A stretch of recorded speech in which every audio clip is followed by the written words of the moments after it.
Hi hello friends, நீங்க பார்த்துட்டு இருக்குது நம்ம டெக் தமிழ் சேனல். இன்னைக்கான வீடியோவில் ஒரு சூப்பரான ஒரு இன்ஃபர்மேஷனான வீடியோ தான் வந்து பார்க்க போறோம். என்ன அப்படின்னு கேட்டீங்கன்னா, கவர்மெண்ட்ல இருந்து வந்திருக்கக்கூடிய கிராம உதவியாளர், அதாவது வில்லேஜ் அசிஸ்டன்ட் சொல்லக்கூடிய ஒரு ஜாப் வேகன்சி அனௌன்ஸ்மெண்ட் பண்ணியிருக்காங்க. கிட்டத்தட்ட இது தனித்தனியா எல்லா மாவட்டத்தையுமே வந்து கொடுத்துருக்காங்க. ஸோ இது என்னென்ன டீட்டெயில் இருக்கு, இது எப்படி அப்ளை பண்ணணும், இது எந்த முறையில் வந்து அப்ளை பண்ணணும், என்னென்ன டாக்குமெண்ட்ஸ் வேணும் அப்படிங்கிறத இந்த வீடியோவில் டீட்டெயிலாக வந்து சொல்லியிருக்கேன். வீடியோ ஸ்கிப் பண்ணாம பாருங்க. உங்க ஃப்ரெண்ட்ஸுக்கும் மறக்காம இந்த வீடியோ ஷேர் பண்ணுங்க. நிறைய பேர் கவர்மெண்ட் ஜாப் போகணும் அப்படின்னு நினைக்கிறவங்களுக்கு கண்டிப்பா இந்த வீடியோ வந்து யூஸ்ஃபுல்லா இருக்கும். சோ தனித்தனியான மாவட்டத்துக்கு தான் வந்து அப்ளை பண்ணணும். இது காமனான ஒரு வெப்சைட்டா வந்து கிடையாது.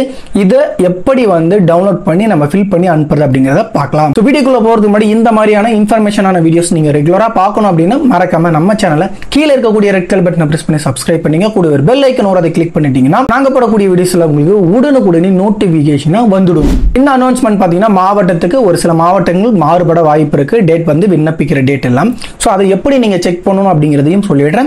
அதன் பிறகு இதை எப்படி அப்ளை பண்ணணும் அப்படின்னு பார்த்தீங்கன்னா, இது ஆன்லைன்ல வந்து அப்ளை பண்ண முடியாது. இது வந்து முழுக்க முழுக்க ஒரு ஆஃப்லைன், அதாவது நீங்க ஒரு தபால் மூலியமாவோ இல்ல நேரடியாவோ இந்த ஒரு உங்களுடைய விண்ணப்பத்தை நீங்க வந்து சமர்ப்பிக்கலாம். இப்போ தனித்தனியா இந்த மாவட்டத்துக்கு எப்படி வந்து நம்ம பார்க்கறது, இல்ல ஒருவேளை உங்க மாவட்டத்துக்கு இந்த வேலை வாய்ப்பு அறிவிச்சிருக்காங்களா இல்லையா அப்படிங்கிறதையும் டீட்டெயிலா வந்து பார்க்கலாம். ஸோ தனித்தனியான மாவட்டத்திற்கு கீழே டிஸ்கிரிப்ஷன் வந்து லிங்க் கொடுக்குறேன். டோட்டலா நீங்க எல்லா டிஸ்ட்ரிக்டும் பார்க்கணும் அப்படின்னாலும் அதற்கான வெப்சைட் வந்திருக்கு. அதை கிளிக் பண்ணி உங்க டிஸ்ட்ரிக்ட் மூலியமா நீங்க கிளிக் பண்ணி அப்படின்னா அதன் மூலியமா நீங்க வந்து தெரிஞ்சுக்க முடியும் உங்க மாவட்டத்துக்கு வந்திருக்கா இல்லையா அப்படின்னு சொல்லிட்டு. இந்த வெப்சைட் லிங்கை கீழே டிஸ்கிரிப்ஷன்ல கிளிக் பண்ணீங்க அப்படின்னா ஸ்ட்ரைட்டா இந்த பேஜ்க்கு வந்து வர முடியும். இதுல வந்து எல்லா மாவட்டத்துடைய இணைச்சு வந்து இந்த வெப்சைட் வந்து கொடுத்துருக்காங்க. ஸோ இது எல்லா டிஸ்ட்ரிக்ட்டுமே இதுல வந்து இருக்கும். நீங்க டைரக்டா ஒவ்வொன்றா தனியா உங்க வெப்சைட் போக தெரியல அப்படின்னா இந்த வெப்சைட் மூலியமா நீங்க டைரக்டா டிஸ்ட்ரிக்ட் வெப்சைட்டுக்கு உங்களால வந்துட முடியும். இப்போ ஒரு எக்ஸாம்பிளுக்கு ஏதாவது ஒரு உங்களுடைய டிஸ்ட்ரிக்டை வந்து கிளிக் பண்ணிக்கோங்க. இப்போ திருப்பத்தூர் மாவட்டத்தை நான் வந்து கிளிக் பண்ணிக்கிறேன். ஸோ கிளிக் பண்ண பிறகு எனக்கு இதுல ஃப்ரண்ட் பேஜ்ல உங்களுக்கு நோட்டிபிகேஷன் பார்த்தா கொடுத்துருப்பாங்க. என்னென்ன உங்களுக்கு வேக்கன்ட் இருக்கு அப்படிங்கிற ஒரு இன்ஃபர்மேஷன்ஸ் எல்லாம் வந்து இருக்கும். அது மட்டும் கிடையாது, இதுல நடக்கக்கூடிய டீடைல்ஸ் எல்லாமே வந்து கொடுத்துருப்பாங்க. இதுல பாத்தீங்க அப்படின்னா application for village assistant is invited from 24ஆம் தேதி ஜூலையில இருந்து உங்களுக்கு ஆகஸ்ட் 22ஆம் தேதி வரைக்கும் இந்த அப்ளிகேஷன் வரவேற்கப்படுது அப்படின்னு வந்து கொடுத்துருக்காங்க. ஸோ இதை கிளிக் வந்து பண்ணிக்கிறேன். இந்த டிஸ்ட்ரிக்டை கிளிக் பண்ணா தனித்தனியான தாலுக்கு வந்து கொடுத்துருக்காங்க. இப்போ இதுல திருப்பத்தூர் தாலுக், அதே போல வாணியம்பாடி, அதன் பிறகு ஆம்பூர், நாற்றம்பள்ளி அப்படின்னு வந்து கொடுத்துருக்காங்க. ஸோ உங்களுக்கு எந்த தாலுக்குல வேணும் அப்படிங்கிறத நீங்க வந்து கிளிக் பண்ணிக்கோங்க. கிளிக் பண்ணீங்க அப்படின்னா இதுல பிடிஎஃப் உங்களுக்கு வந்து ஓப்பன் ஆகும். ஸோ இதில் வந்து கிளியராக வந்து கொடுத்துருக்காங்க. நீங்கள் டீட்டெயில் மொத்தமாக வந்து படித்து பாருங்கள். உங்களுக்கு இந்த விண்ணப்பம் எப்போ பெறப்படுது, இது எப்போ வந்து லாஸ்ட்டாக வந்து உங்களுக்கு டேட் வந்து இருக்குது, இதற்கு என்னென்ன வந்து இருக்குது அப்படின்னு பார்த்தீங்க அப்படின்னா இதில் உங்களுக்கு படித்தல் மற்றும் எழுதுதல் திறனறிவு தேர்வு நடைபெறும் நாள் அப்படின்னு வந்து கொடுத்துருக்காங்க. 29/9/2025. இது மாறுதலுக்கு உட்பட்டது. அதாவது டேட் வந்து சப்போஸ் அவங்க நினைச்சாங்கன்னா மாற்றத்துக்கு வாய்ப்பு இருக்குது அப்படின்னு வந்து கொடுத்துருக்காங்க. இதில் வந்து டைரக்ட் இன்டர்வியூ வந்து இருக்குது. நேர்முக தேர்வு நடைபெறும் நாள் 14/10/2025 அப்படின்னு வந்து கொடுத்திருக்காங்க. இதோட சம்பள விகிதம் வந்து பாத்தீங்க அப்படின்னா 11,100 ரூபாயிலிருந்து 35,100 ரூபாய் வரைக்கும் வந்து கொடுத்துருக்காங்க. கீழே உங்களுக்கு இந்த தாளக்கூடிய காலி பணியிடங்கள் எண்ணிக்கை எத்தனை அப்படிங்கறத தெளிவா தெரிஞ்சுக்கிட்டு டோட்டலா வந்து கொடுத்திருக்காங்க. சோ கீழே வந்து பாத்தீங்க அப்படின்னா நிரப்பப்படும் கிராமத்தின் பெயர் அப்படின்னு வந்து கொடுத்திருக்காங்க. இதுல நிறைய பேர் வந்து தெரிஞ்சுக்கக்கூடிய என்ன அப்படின்னு கேட்டீங்க அப்படின்னா இதுல கம்யூனிட்டி வைஸா உங்களுக்கு பிரிவு வந்து கொடுத்திருக்காங்க. யாருக்கு அதிகபட்ச முன்னுரிமை கிடைக்கும், அந்த பிரிவு யாருக்கு சார்ந்தது அப்படிங்கறத தெளிவா தெரிஞ்சுட்டு நீங்க அந்த பிளேஸ்க்கு அப்ளை பண்ணீங்கன்னா உங்களுக்கு ஜாப் கிடைக்கிறதுக்கு நிறைய வந்து வாய்ப்பு இருக்கு. இதுல உங்களுக்கு தனிப்பட்ட பிரிவுல பாத்தீங்க அப்படின்னா யார் யாருக்கெல்லாம் ஒதுக்கப்பட்டிருக்கு அப்படின்னு வந்து தெரிஞ்சுக்க முடியும். எஸ்சி, எம்பிசி, பிசி, அதே போல உங்களுக்கு பொது பிரிவுல சார்ந்தது அப்படின்னா இதுல உங்களுக்கு டீட்டெயிலா தெரிஞ்சுக்கிட்டு அந்த பிளேஸ்க்கு நீங்க அப்ளை பண்ணீங்கன்னா உங்களுக்கு ஜாப் கிடைக்கிறதுக்கு நிறைய வந்து வாய்ப்பு இருக்கு. அதை தெளிவா தெரிஞ்சுக்கிட்டு அந்த பிளேஸ்க்கு நீங்க அப்ளை பண்ணலாம். அதன் பிறகு உங்களுக்கு கல்வி தகுதி வந்து பாத்தீங்கன்னா நீங்க மினிமம் நீங்க ஒரு 10வது படிச்சிருக்கணும். கண்டிப்பா நீங்க வந்து அந்த மார்க் ஷீட்டை வந்து வச்சிருக்கணும் அப்படின்னு வந்து சொல்லியிருக்கிறாங்க. கண்டிப்பா நீங்க ஒரு தமிழ் பாடமா கொண்டு வந்து தேர்வு எழுதிருக்கணும் அப்படிங்கறத வந்து குறிப்பிட்டிருக்காங்க. இதுல குறைந்தபட்சம் நீங்க வந்து என்ன தகுதி இருக்கணும் அப்படின்னா 10வது நீங்க தோல்வியா இருந்தா கூட நீங்க வந்து குறைஞ்சது 10வதுல வந்து படிச்சிருக்கணும் அப்படின்னு கொடுத்திருக்காங்க. அதன் பிறகு முக்கிய தகுதிகள் என்ன அப்படின்னு வந்து பாத்தீங்கன்னா விண்ணப்பதாரர்கள் அந்த வட்டத்தை சேர்ந்தவராக இருக்கணும் அப்படிங்கறத வந்து குறிப்பிட்டிருக்காங்க. அதே போல தமிழில் பிழையின்றி எழுத படிக்க தெரிந்திருக்க வேண்டும் அப்படின்னு வந்து கொடுத்திருக்காங்க. அதே போல விண்ணப்பதாரர் அந்த பகுதி நீங்க வந்து இப்போ ஒரு தாலுகை சூஸ் பண்ணிருக்கீங்கன்னா அந்த பகுதியை சேர்ந்தவராக அந்த வட்டத்தில் நிரந்தரமாக வசிப்பராக கண்டிப்பா வந்து இருக்கணும். இதற்கான டாக்குமெண்ட்ஸ் எல்லாம் உங்களுக்கு கண்டிப்பா சமர்ப்பிக்க வந்து சொல்லுவாங்க. அதுக்கு உங்களுக்கு நேட்டிவ் சர்டிபிகேட்லாம் வந்து வைக்க சொல்லுவாங்க. அதெல்லாம் பார்த்த பிறகு தான் இந்த இடத்துல உங்களுக்கு ஜாப் கொடுக்கலாமா வேண்டாமா அப்படிங்கிறத டிஸ்கஸ் பண்ணி உங்களுக்கு வந்து கொடுப்பாங்க. அதே போல காலி பணியிடம் அறிவிக்கப்பட்ட கிராமத்தை சேர்ந்த விண்ணப்பதாரர்களுக்கு அக்கிராம பணியிடத்திற்கு முன்னுரிமை வழங்கப்படும் அப்படின்னு வந்து கொடுத்துருக்காங்க. அதற்கு பிறகு உங்களுக்கு வயது வரம்பு குறைந்தபட்சம் உங்களுக்கு 21 வயதா கண்டிப்பா வந்து இருக்கணும்.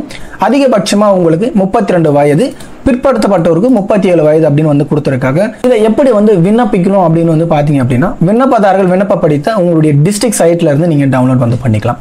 இது எங்க இருக்குன்னு பாத்தீங்கன்னா கீழே லாஸ்ட்ல உங்களுக்கு அப்ளிகேஷன் வந்து கொடுத்துருக்காங்க.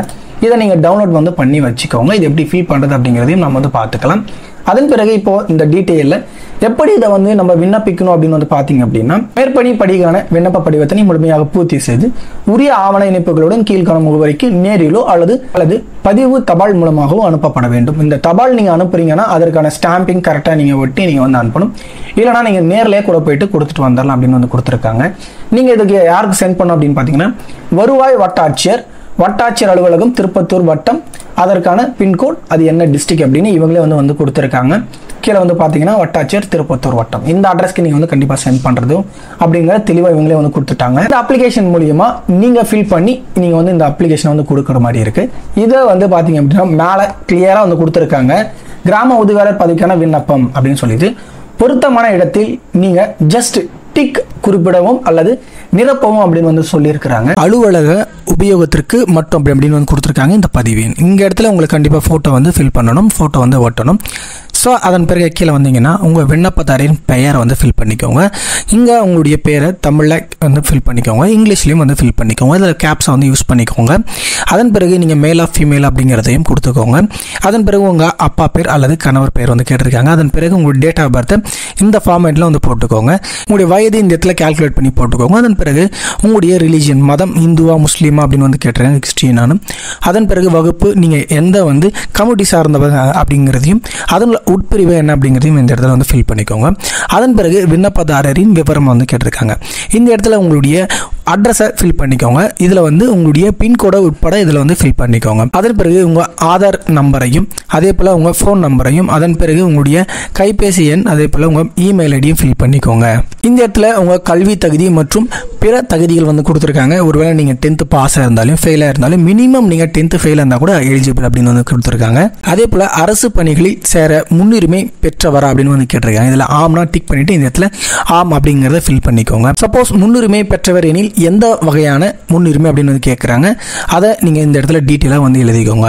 கண்டிப்பாக இதற்கான ஒரு காப்பி நீங்கள் வந்து சென்ட் பண்ணி ஆகணும். ஸோ அதனுடைய டீட்டெயிலாக ஃபில் பண்ணிக்கோங்க. அதன் பிறகு உங்களுக்கு வந்து சைக்கிள் ஓட்ட தெரியுமா அப்படின்னு வந்து கேட்டிருக்காங்க. ஸோ அப்படி ஓட்ட தெரியும் அப்படின்னா இந்த இடத்துல ஆம் வந்து போட்டுட்டு நீங்கள் டிக் வந்து பண்ணிக்கோங்க. அதன் பிறகு நீங்கள் வந்து 2 வீலர் ஓட்ட தெரியுமா வந்து கேட்டிருக்காங்க. கண்டிப்பாக ஓட்ட தெரியும் அப்படின்னா நீங்கள் கண்டிப்பாக வந்து லைசன்ஸ் வந்து வச்சிருக்கணும். ஸோ அதனுடைய காப்பியும் இந்த இடத்துல நம்ம வந்து சப்மிட் வந்து பண்ணணும். இதில் உங்களுடைய ஓட்டுநர் உரிமை எண்ணை வந்து இதை வந்து ஃபில் பண்ணிக்கோங்க. அதன் பிறகு உங்களுக்கு இது எப்போ வந்து எக்ஸ்பயர் ஆகுது அப்படிங்கிறதையும் இந்த இடத்துல வந்து ஃபில் பண்ணிக்கோங்க. அதன் பிறகு உங்களுக்கு உங்கள் மேலே கிரிமினல் கேஸ் ஏதாச்சும் இருந்துச்சு அல்லது நிலுவையில் இருக்குது அப்படின்னா அதனுடைய டீட்டெயிலையும் ஃபில் பண்ணிக்கோங்க. இல்லைன்னா இல்லைன்னு போட்டுட்டு இந்த இடத்துல டிக் வந்து பண்ணிக்கோங்க. அதன் பிறகு இணைக்கப்பட வேண்டிய சான்றுகள் அப்படின்னு வந்து கொடுத்துருக்காங்க. ஃபர்ஸ்ட் விஷயம் உங்களுடைய கல்வி சான்று, அதாவது 10th மார்க் ஷீட் கண்டிப்பாக வந்து இருக்கணும். அதன் பிறகு அதனுடைய மதிப்பெண் பட்டியலை நீங்கள் காப்பி வந்து கண்டிப்பாக வந்து ஜெராக்ஸ் வந்து வைக்கணும் அப்படிங்கிறது கொடுத்துருக்காங்க. இது எதெல்லாம் இணைக்கிறீங்களோ அதெல்லாம் டிக் வந்து பண்ணிக்கோங்க. அதன் பிறகு உங்களுடைய கம்யூனிட்டி சர்டிஃபிகேட், அதன் பிறகு உங்களுடைய நேட்டிவ் சர்டிஃபிகேட் அதாவது இருப்பிட சான்றிதழ், அதன் பிறகு உங்களுடைய குடும்ப அட்டை, அதே போல் உங்களுடைய ஆதார் கார்டு, அதே போல் உங்களுடைய ஓட்டர் ஐடி, அதன் பிறகு உங்களுடைய ஓட்டுநர் உரிமம் அதாவது டிரைவிங் லைசன்ஸ். ஒருவேளை நீங்கள் வந்து முன்னுரிமை பெறுறீங்க அப்படின்னா அதனுடைய சான்றிதழ், அல்லது நீங்கள் வந்து ஒரு டிசபிலிட்டி பர்சனாக இருந்தீங்க அப்படின்னா டிசபிலிட்டி கார்டுடைய ஐடென்டி கார்டை சப்மிட் வந்து பண்ணணும் அப்படிங்கிறத இந்த இடத்துல டிக் வந்து பண்ணிட்டு இது எல்லாமே ஒரு செட்டு நீங்கள் ஜெராக்ஸ் வந்து அட்டாச் பண்ணி வந்து அனுப்பணும். நீங்கள் எப்போ சென்ட் பண்ணுறீங்களோ அந்த நாள் டேட் வந்து போட்டுக்கோங்க, இடம் உங்கள் ஊரை வந்து போட்டுக்கோங்க. இது எல்லாமே நீங்கள் ஃபில் பண்ணிட்டீங்க அப்படின்னா இந்த இடத்துல உங்களுடைய சிக்னேச்சரை வந்து போட்டுக்கோங்க. கீழே வந்து பார்த்தீங்கன்னா பெறுநர் அப்படிங்கிறதுல இந்த இடத்துல உங்களுக்கு வட்டாட்சி இருக்குதை நீங்கள் சென்ட் பண்ண போறீங்க. இந்த இடத்துல நீங்கள் எந்த வட்டத்திற்கு சார்ந்தவரீங்க அப்படின்றதையும் ஃபில் பண்ணிட்டு இந்த இதிலே பார்த்தீங்கன்னா மாவட்டம் எல்லாமே வந்திருக்கும். இது எல்லாமே ஆவணங்கள் நீங்கள் வந்து ஜெராக்ஸ் வந்து வைக்கணும், நீங்கள் ஒரிஜினலாக சென்ட் பண்ணக்கூடாது அப்படிங்கிறத தெளிவாக வந்து தெரிஞ்சு கொடுத்துருக்காங்க. ஸோ இது எல்லாத்தையும் ஃபில் பண்ணி நீங்கள் சென்ட் பண்ணிட்டீங்கன்னா உங்களுக்கு கண்டிப்பாக லெட்டர் வந்து வரும். அதே போல் உங்களுக்கு எக்ஸாம் டேட்டு எல்லாமே வந்து பார்த்தீங்கன்னா உங்களுக்கு கொடுத்துருக்காங்க. அதற்கான ப்ரொசீஜர் ஆல் டிக்கெட்டாக இருக்கட்டும் இல்லை டேரெக்டாக நீங்கள் இன்டர்வியூ அட்டெண்ட் பண்ணுறதுக்கான ப்ராசஸ் எல்லாமே உங்களுக்கு மெயில் அல்லது SMS மூலிமா உங்களுக்கு சென்ட் வந்து பண்ணிடுவாங்க.